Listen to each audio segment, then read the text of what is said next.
मंच पर विराजमान भारत सरकार के केंद्रीय मंत्री महोदय श्रीमान अश्विनी वैष्णव जी, दूसरे मंत्री महोदय श्रीमान अर्जुन मेघवाल जी,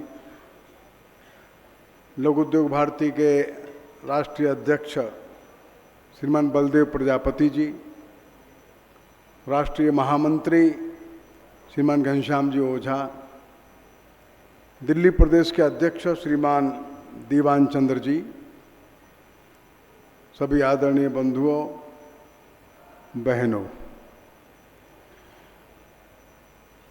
लघु उद्योग भारती अपने 29 वर्षों की यात्रा करते हुए देश भर के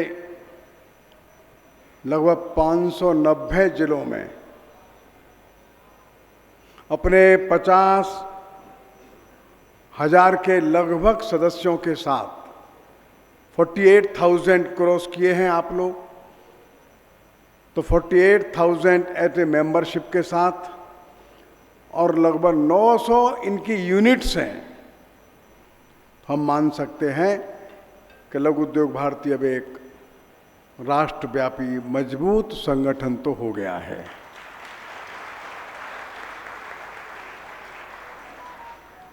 आज यहाँ आप लोग बैठे हैं उसमें आसाम के जिलों से लेकर कच्छ गुजरात तक के ज़िले और तमिलनाडु से लेकर के जम्मू, पंजाब से लेकर के उड़ीसा,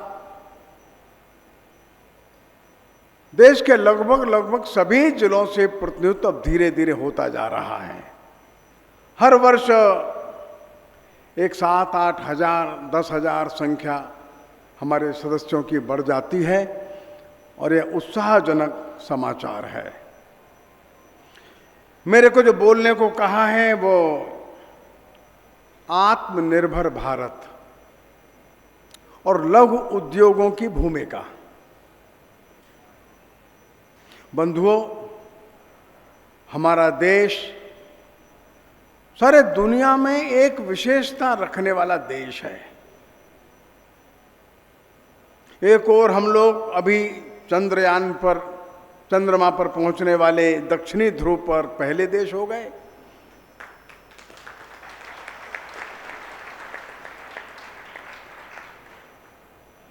हम स्पेस में सैटेलाइट स्थापित करने में दुनिया में सबसे अच्छे देशों में हैं। एक साथ 100-125 सैटेलाइट्स को एक साथ लॉन्च कर सकते हैं हम ऑर्बिट में, और दुनिया का कोई भी बड़ा देश ऐसा नहीं है आज जो भारत से अपने सैटेलाइट लॉन्च न करवाता हो। यह देखने में छोटी बात लगती है, लेकिन जब जर्मनी के लोग, यूके के लोग, अमेरिका के लोग, जापान के लोग हमारे पास अपना सैटेलाइट भेजते हैं और कहते हैं कि इस सैटेलाइट को आप लॉन्च कर दीजिए ऑर्बिट में, तो इसका मतलब भारत कोई विशेषता रखने वाला देश तो अब हो गया। इसमें कोई दो मत नहीं है। ऐसे बहुत सारी उपलब्धियां हैं जो बताई जा सकती हैं, लेकिन एक दूसरा हिस्सा और भी है। वो हिस्सा विचित्र है, जहां पर हमारे देश में कम से कम तो 20-25 करोड़ लोग ऐसे होंगे जिनकी सामाजिक आर्थिक स्थिति बहुत अच्छी नहीं है, और लोग 50-60 करोड़ ऐसे हैं हमारे देश में जिनकी जो आमदनी है वो बहुत कम है, और उनका घर परिवार कैसे चले ये उनके सामने बड़ी समस्या है। ये लगभग आधी आबादी हमारे देश की ऐसी है। हमारे देश की जो संरचना है, हमारे देश का जो टोटल स्वरूप है, वो अमेरिका, कनाडा, यूके या फ्रांस, जर्मनी, स्विट्जरलैंड, डेनमार्क, इन देशों से भिन्न है। जिन देशों के मैंने नाम गिनाए, इन देशों में जो एग्रीकल्चर बेस्ड पॉपुलेशन जो है वो that is not more than 3-4%। कहीं 2% लोग खेती पर हैं, कहीं 2.5% हैं, कहीं 3% हैं, कहीं 4%, बस। तो उन देशों के जो सर्कमस्टांसेस हैं, परिस्थितियां हैं, वो भिन्न है। ये उन देशों की मजबूरी है कि बड़े उद्योग लगाएं। मनुष्य उनके पास कुछ कम थे, हाथ कम थे, इसलिए टेक्नोलॉजी का जो विकास उन्होंने किया उस हिसाब से किया, और धीरे धीरे वही मॉडल जो है भारत की ओर आने लगा। मजबूरी में कहिए या जाने अनजाने में कहिए, बड़ी मात्रा में बहुत सी बातें हमने उनकी स्वीकार कर ली है। लेकिन अब ध्यान से देखना है, हमारे देश में अभी भी जो एग्रीकल्चर बेस्ड पॉपुलेशन है वो कम से कम 58% है। ये 58% पॉपुलेशन खेती पर आधारित है, अर्थात इसकी जो आमदनी है ये बहुत कम है, और इसलिए रोजगार की तलाश में जाती है। दुनिया के बड़े बड़े जो अर्थशास्त्री हैं और भारत के भी अर्थशास्त्री हैं, वो एक मॉडल बताते हैं कि इस पॉपुलेशन को शिफ्ट करना है हमको अर्बन पॉपुलेशन में।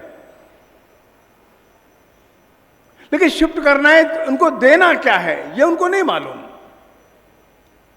और देंगे कैसे ये भी नहीं मालूम।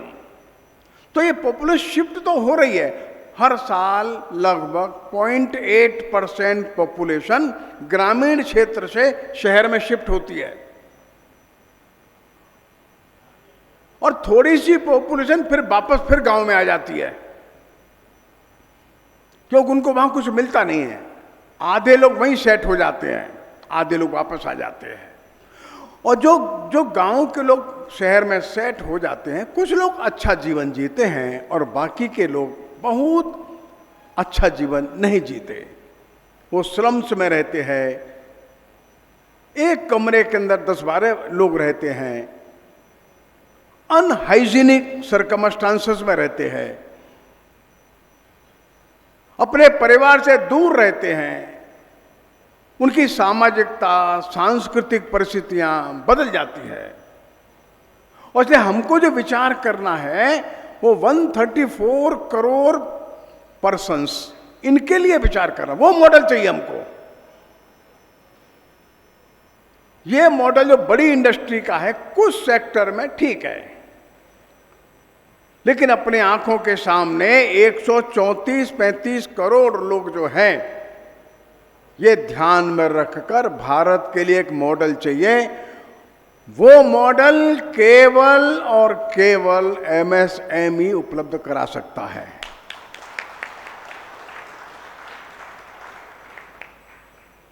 आप आंकड़े देखिए, जो देश में खेती, दूध का काम, फल और सब्जी का काम, इसको छोड़ दीजिए, इसके अलावा जो रोजगार है, तो बड़ी इंडस्ट्री जो रोजगार देती है वो 3-4% से ज्यादा रोजगार नहीं देती। सारे देश की टोटल पॉपुलेशन में से 3 या 4% बस।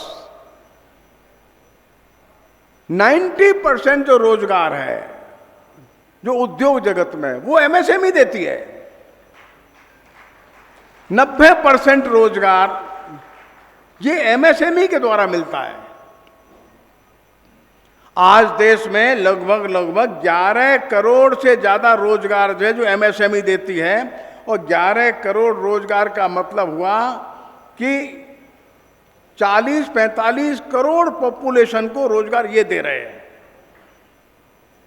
टोटल जीडीपी में जो एमएसएमई का जो कंट्रीब्यूशन है वो 33% है, लेकिन एक्सपोर्ट में जो एक्सपोर्ट हो रहा है भारत से, उसमें एमएसएमई का कंट्रीब्यूशन 50% है, ध्यान रखिए। तो एक और लगभग 11-11.5 करोड़ रोजगार, मतलब 40-45 करोड़ पॉपुलेशन को रोजगार, उनका घर की व्यवस्था करना, आजीविका, और देश का जो टोटल एक्सपोर्ट है इसमें 50% कंट्रीब्यूशन एमएसएमई का है। भविष्य में भी ऐसा ही होने वाला है।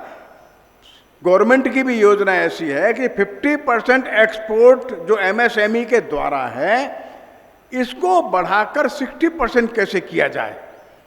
अगर 60% करना है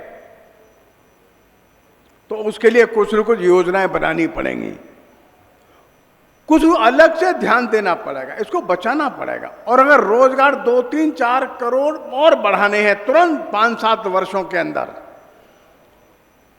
एमएसएमई रोजगार दे सकता है। रोजगार देने में ये एक्सपर्ट है, तो बहुत छोटी पूंजी में ये उद्योग लगा देता है।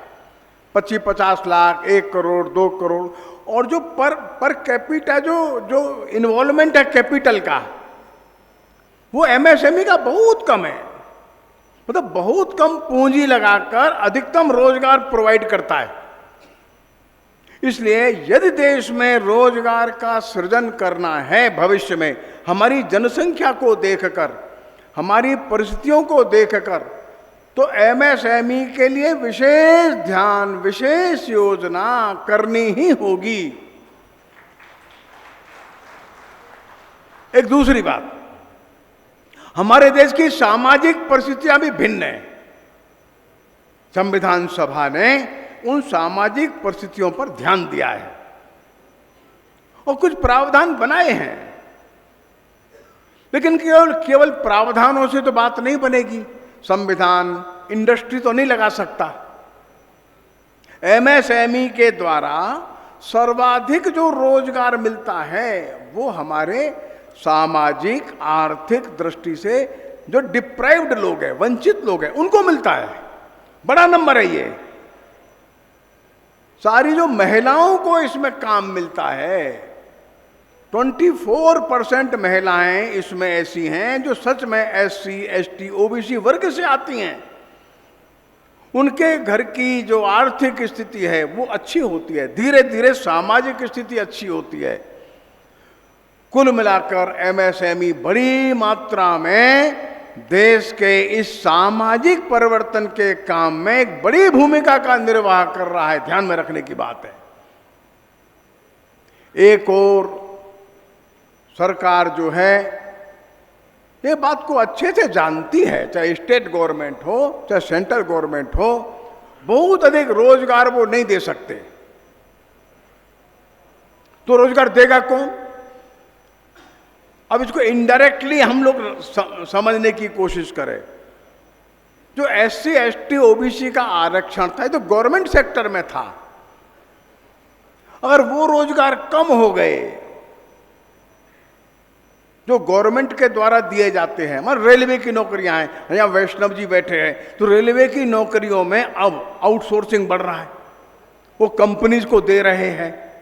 ये स्टेशन की सफाई ये आउटसोर्स कर दो, वो वहां की परिस्थिति के कारण से वे कर रहे हैं, अच्छी बात है। लेकिन जैसे ही आउटसोर्स करते हैं तो 5 लाख एम्प्लाई मान लो आए, तो इसमें जरूरी नहीं है, आवश्यक नहीं है वो एससी, एसटी वर्ग के कितने आएंगे। जो एक सफाई कर्मचारी रेलवे में लगता था, उसको रेलवे का एक छोटा सा क्वार्टर मिल जाता था। वो दूर गांव से आकर के बंबई, दिल्ली, कानपुर, कलकत्ता ऐसे बड़े शहरों में आ जाता था। इसका बालक पढ़ता था। सफाई कर्मचारी तो इलिटरेट था, इसका बालक पढ़ करके आगे आ जाता था। धीरे धीरे समाज में एक सोशल रिवॉल्यूशन हो रहा था। वो रास्ता कम होता है तो उस रास्ते की भरपाई एमएसएमई करेगी। ध्यान रखिए आप, ये जिम्मेदारी सारे समाज की है, केवल सरकार की नहीं है। और इसलिए सभी एमएसएमई वालों को ध्यान में रखना चाहिए। एक बड़ा सोशल रिवॉल्यूशन है। एक 11, 11.5, 12 करोड़ रोजगार आपके हाथ में आज है। इन 12 करोड़ रोजगारों में हम ये भी ध्यान रखें, एक सामाजिक ताना बाना अच्छा बना रहे। समाज का प्रत्येक वर्ग जो दूर कहीं खड़ा है, जो सामाजिक, आर्थिक, शैक्षणिक दृष्टि से बहुत मार्जिनलाइज्ड है, हम थोड़ा सा अधिक ध्यान देकर उनको आगे बढ़ाएं। ये जिम्मेदारी केवल सरकार की न होकर प्रत्येक जिम्मेदार देशभक्त भारतीय नागरिक की है, जो ये ध्यान में रखे इस देश में जो वंचित वर्ग है, उपेक्षित वर्ग है, किसी कारण से दूर किनारे खड़ा है, संविधान की भावनाओं का ध्यान रखते हुए केवल सरकार पर न आधारित होकर हम ऐसे समाज का निर्माण करें जो हर दृष्टि से आत्मनिर्भर हो। वो आत्मनिर्भर होगा, हमारा देश सच्चे अर्थों में आत्मनिर्भर होगा। और इसलिए अपने को जो मॉडल चाहिए, वो मॉडल ये चाहिए, 135 करोड़ लोगों का ध्यान मन में रख करके चलना है।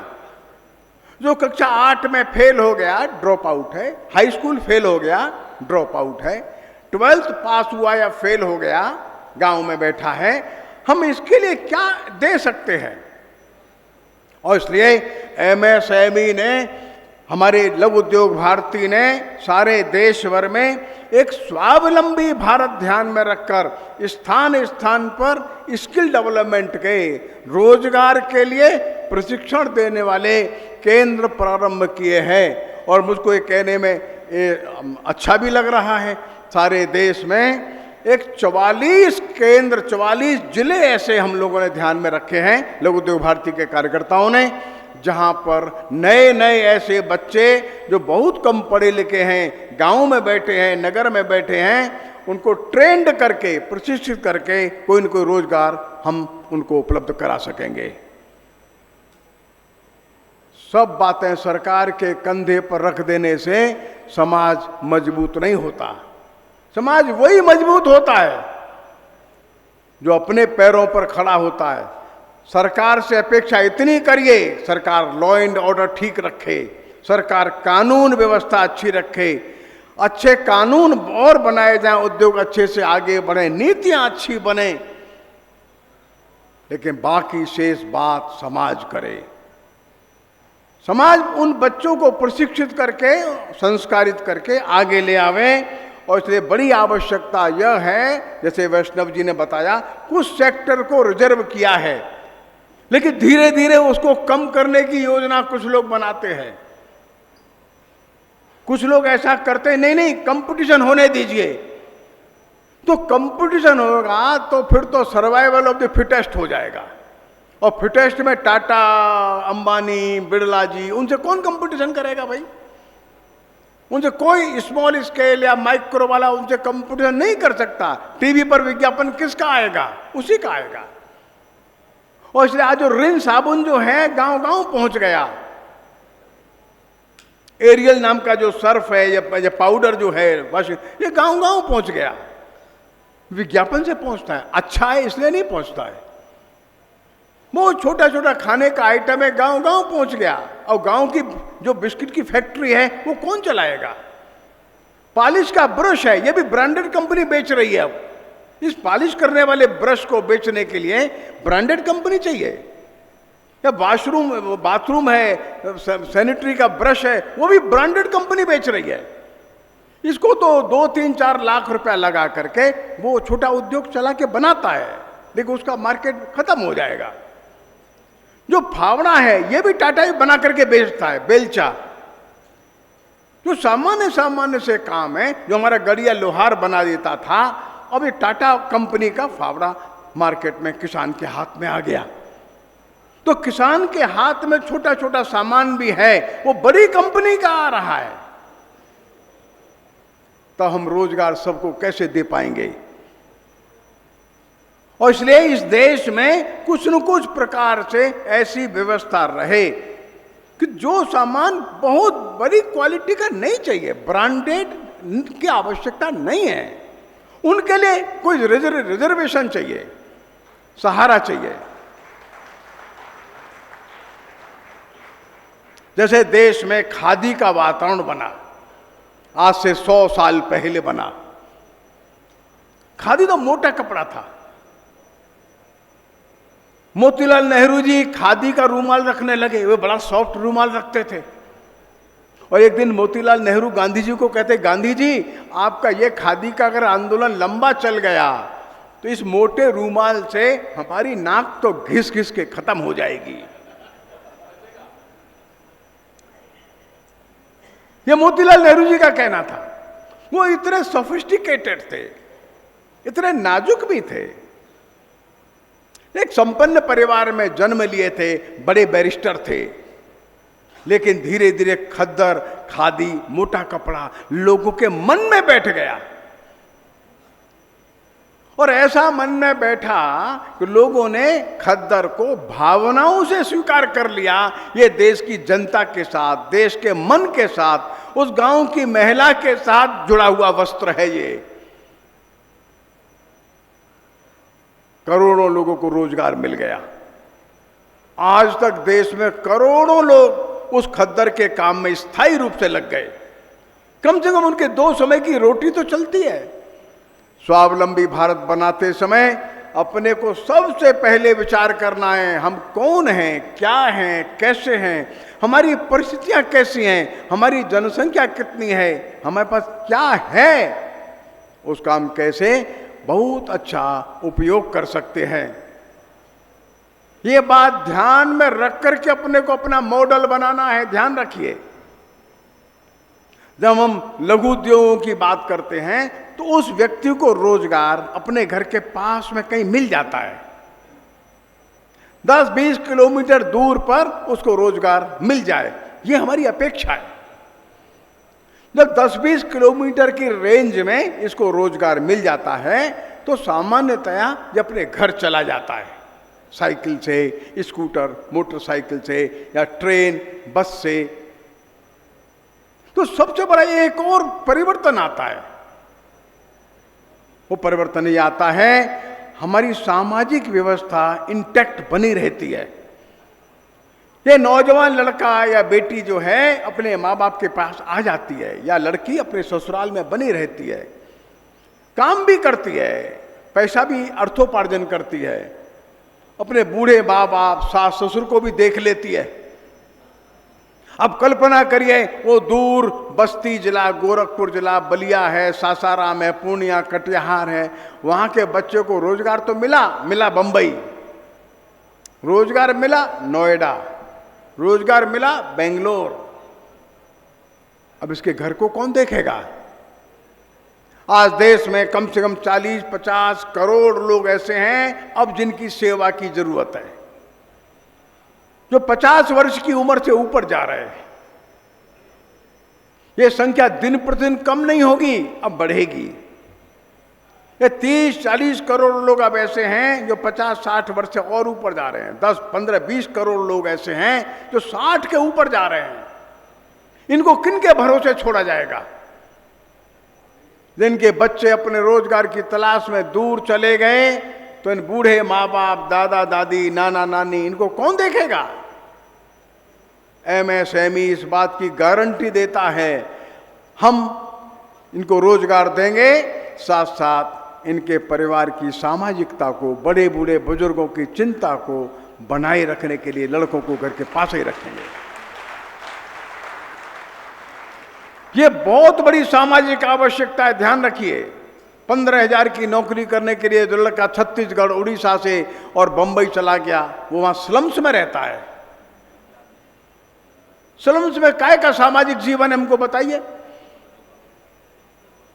कितनी कम सब्जी बनाता है? नहीं बनाता, एक ही समय बनाता है, दोनों समय खाता है।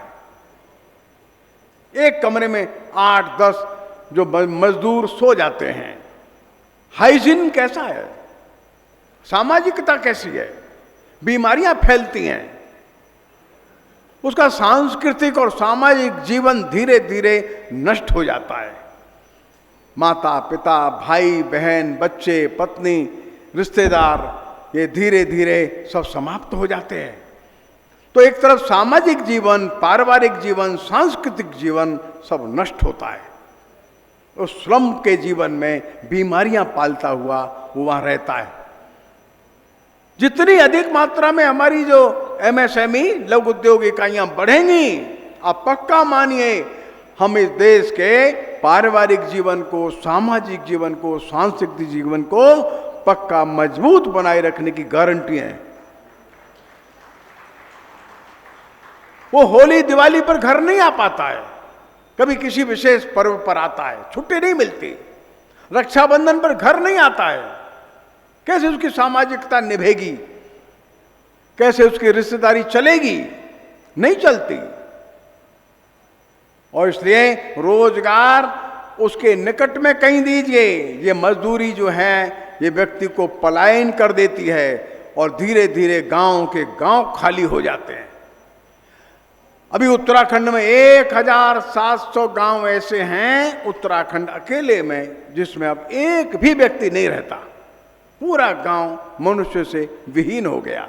सब रोजगार की तलाश में दूर चले गए और अपने साथ अपने बूढ़े माँ बाप को भी ले गए। वे जाना नहीं चाहते थे, क्या करें? और इसलिए लघु उद्योग जो हैं, सूक्ष्म उद्योग जो हैं, उनको ध्यान में रखना है कि अपने को कैसे भी नहीं कैसे भी इस सामाजिक भूमिका का निर्वाह करना है। अपने को, जो हम कहते हैं, अपने को परिस्थितियों को ध्यान में रखना है। तो ध्यान में आता, हमारा देश दुनिया में क्रमांक 2 पर फल और सब्जी पैदा करता है, बहुत बड़ी मात्रा में। यह नंबर 1 पर आ जाएगा थोड़े दिन में,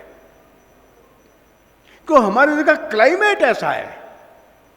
हमारे पास माइनस टेम्परेचर वाले एरियाज हैं और हमारे पास 50 सेल्सियस वाले एरियाज भी है, घनघोर बरसात वाले भी हैं, और जहाँ खजूर और नागफनी होता है ऐसे रेगिस्तान भी है, समुद्र का किनारा भी है और पहाड़ बड़ी मात्रा में हमारे पास है, घनघोर घने जंगल हैं और 12 महीने बहने वाली नदियां भी हमारे पास है। इतना जो डाइवर्सिफाइड हमारे पास जो क्लाइमेट है, दुनिया में किसी के पास नहीं है। 6 ऋतुएं हमारे यहां होती है, 6 ऋतुएं हमारे यहां है। मैक्सिमम नंबर ऑफ वेराइटीज जो वनस्पति की है, चाहे जीव जगत की है, हमारे यहां है। हम क्या नहीं कर सकते, लेकिन जो फूड प्रोसेसिंग है वो हमारे यहां केवल 3% है। जो हम फ्रूट और वेजिटेबल पैदा करते हैं दुनिया में नंबर 2 हैं, लेकिन प्रोसेसिंग केवल 3% है। जब चाइना अपने जो प्रोड्यूस है उसका 23% प्रोसेस करता है। अमेरिका जो है अपने प्रोड्यूस का 65% प्रोसेसिंग करता है। हमारा आम जो है वो 15 रुपया किलो बिकता है बगीचे में, अमेरिका में जाके इसकी कीमत 500 रुपया किलो हो जाती है। लेकिन इसका प्रोसेसिंग तो हो, वो नहीं होता, किसान को कुछ नहीं मिलता। और इसलिए आप देखिए बड़े बड़े बाग जो आम के हैं वे अब कटने के कगार पर हैं, बहुत से कट गए, वो नहीं, अनप्रोडक्टिव है। क्यों? क्योंकि हमारे पास प्लांट नहीं है। एमएसएमई इसमें आगे आवे, थोड़ी सहायता कौन दे, कैसे दे? मेघवाल जी बैठे हैं, तो हमारे ग्रामीण क्षेत्र के जो प्रोड्यूस हैं उनको हम अच्छा उद्योग के साथ जोड़ दें तो बड़ी मात्रा में उत्तर प्रदेश है, मध्य प्रदेश है, बंगाल, बिहार, उड़ीसा जो सब्जी और फल पैदा करने में एक्सपर्ट है, महाराष्ट्र भी, आंध्र प्रदेश भी, ये सब्जी और फल दोनों में बहुत एक्सपर्ट है ये प्रदेश। बड़ा भारी रोजगार का सृजन यहाँ हो सकता है। हमारे पास 8000 किलोमीटर से ज्यादा का सी कोस्ट है, समुद्र का किनारा है, 8000 किलोमीटर ज्यादा, 20 लाख स्क्वायर किलोमीटर में हम ये सी फूड इकट्ठा कर सकते हैं। इतना एरिया हमारे पास समुद्र का है, 20 लाख स्क्वायर किलोमीटर एरिया हमारे पास है। लघु उद्योगों के लिए बड़ी वहां संभावनाएं हैं, लेकिन उसमें रुचि लोग ले, सरकार भी ले, नए नियम आवे, कानून आवे, सुविधा हो, तो कम से कम 1-2 करोड़ लोगों को रोजगार इसी सेक्टर में मिल सकता है। भारत 15 लाख इंजीनियर्स को पढ़ाता है हर साल, चाइना केवल 6 लाख और अमेरिका केवल 70,000। हमारे पास सब तरह के इंजीनियर्स हैं, बहुत क्वालिटी वाले भी हैं और थोड़े ऐसे भी हैं जो केवल डिग्री लेके घूम रहे, दोनों प्रकार के। अगर अवसर मिलेगा तो अच्छे ट्रेंड हो जाएंगे। डिग्री तो पास किया है, अवसर नहीं मिला, 15 लाख बहुत बड़ा नंबर है। इनको रोजगार नहीं है। क्यों? क्योंकि इंडस्ट्रीज नहीं है उतनी हमारे पास। बच्चे हैं, इनको थोड़ा ट्रेनिंग देंगे, ये सब काम के हो जाएंगे। तो एमएसएमईज वालों से हमारी प्रार्थना है, ये बड़ा नंबर है, हम प्रांत में एक आधा स्थान पर ऐसी व्यवस्था करें। इन जो बीएससी इंजीनियरिंग किए हुए बच्चे हैं उनको बुलाएं। क्या कर सकते हैं, कौन सा इनका स्किल है, हम अच्छा ट्रेंड कर दें और ले आवें साथ में। और इस तरह से हम भिन्न भिन्न मुद्दों पर विचार करते हुए आगे बढ़ें। बड़ी बड़ी कंपनियां बहुत प्रकार का और कॉन्स्पिरेसी करती हैं, ध्यान में रखिए। छोटे उद्योगों को समाप्त करने के लिए कॉन्स्पिरेसी बहुत गहरी होती है। छोटे छोटे उद्योगों को बदनाम करने की कोशिश होती है। एक उदाहरण मैं आपके सामने रखना चाहूंगा। कुछ साल पहले एक र्यूमर उड़ाई गई। वो र्यूमर ये थी कि सरसों का तेल जो लोकल और उसमें मिल में निकला है, इसमें लोग वो पीली कटेरी मिला दिए हैं, आर्जिमोन मैक्सिकाना वो मिला दिए हैं, उसका बीज इसमें है और उससे बीमारी हो जाती है, उसको ड्रॉप्सी बोलते हैं। बंधुओं, जो ग्रामीण क्षेत्र से परिचित हैं, मेघवाल जी परिचित है। मेघवाल जी आप बताइए, जो पीली कटेरी है इसको कौन काट सकता है? पीली कटेरी जो आर्जिमोन मैक्सिकाना नाम का एक जंगली पौधा है। इसमें इतना कांटा होता है, इसको कोई हाथ से काट ही नहीं सकता। और सरसों हाथ से काटी जाती है, सरसों के पौधे के साथ ये मिल ही नहीं सकती। एक बात, सरसों का जो फूल पकता है फरवरी मार्च में, इसका फूल पकता है जून में। तो ये सरसों कट जाएगी तब ये पकेगा, तब इसका सीड बनेगा। इसका सीड फॉर्मेशन मई और जून में है। सरसों का जो सीड फॉर्मेशन है वो अप्रैल में हो जाता है, मार्च और अप्रैल में है। 3 महीने का अंतर है। हाथ से पकड़ नहीं सकते इस पौधे को, बीज इसका बनता 3 महीने बाद है। दोनों को मिलाना संभव ही नहीं है, मिल ही नहीं सकता। उन्होंने र्यूमर फैला दिया, बड़ी बड़ी कंपनी वालों ने, ताराचंद जी जानते हैं, आर्जिमोन मैक्सिकाना का बीज इसमें मिला दिया गया है, मिलावट है। और होता भी इतना कम है, मिलावट हो ही नहीं सकती, कोई करेगा ही नहीं, संभव ही नहीं है। और फिर क्या हुआ, तुरंत सरकार में कुछ अधिकारी लोग एक्टिव हो गए। उन्होंने नियम पास कर दिया कि छोटी मील में सरसों का तेल निकालना बैन।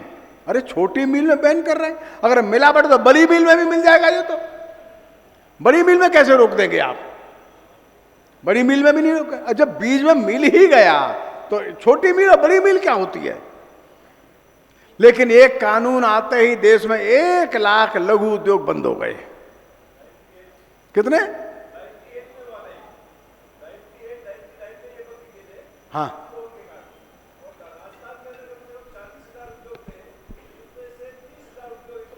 बहुत व्यापक बताएंगे बाद में ओम प्रकाश जी और अपने ताराचंद जी। ये कॉन्स्पिरेसी आती है, लड़ाई कठिन हो जाती है।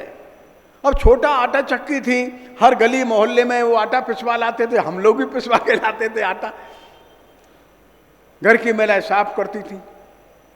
अब बड़ी मील ऐसी आटा की चली, उसने कम से 1 लाख छोटी जो मील थी आटा वाली बंद कर दी, बंद हो गई। वो अपने को ध्यान देना है। जो एक साथ बड़ा रोजगार मिल रहा था वो एकदम खत्म होता है। 50,000 लोगों का काम 50 लोग करते हैं, फिर कहां जाएंगे लोग?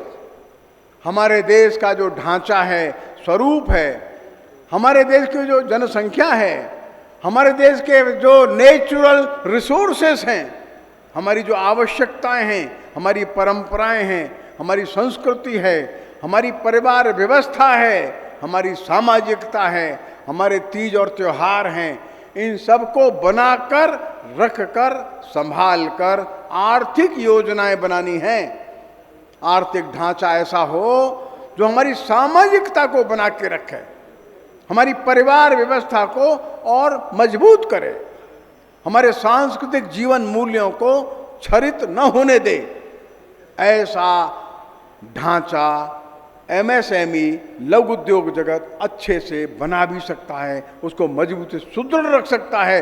आत्मनिर्भर भारत की ये सबसे पहली और महत्वपूर्ण गारंटी है जो लघु उद्योग भारतीय को स्वीकार करनी चाहिए। मैं समझता हूं इस सब को विचार करते हुए हम चलेंगे तो निश्चित रूप से निकट भविष्य में हम देश को एक ऐसा मॉडल देंगे, ऐसा स्वरूप एक सामने रखेंगे जिसमें प्राचीन भारत की भव्यता भी होगी और आधुनिक भारत की आवश्यकताओं की पूर्ति भी होगी। मनुष्य प्रसन्न भी होगा, आनंदित भी होगा, उसकी न्यूनतम आवश्यकताएं भी पूरी होंगी, घर से दूर नहीं जाएगा, गांव का भी आनंद लेगा और शहर की भी आवश्यकताएं जो हैं उसको वहीं गांव में प्राप्त हो जाएंगी। ऐसा मॉडल वही हमारे देश के लिए आवश्यक है। आप सभी को मेरा विनम्रतापूर्वक नमस्कार।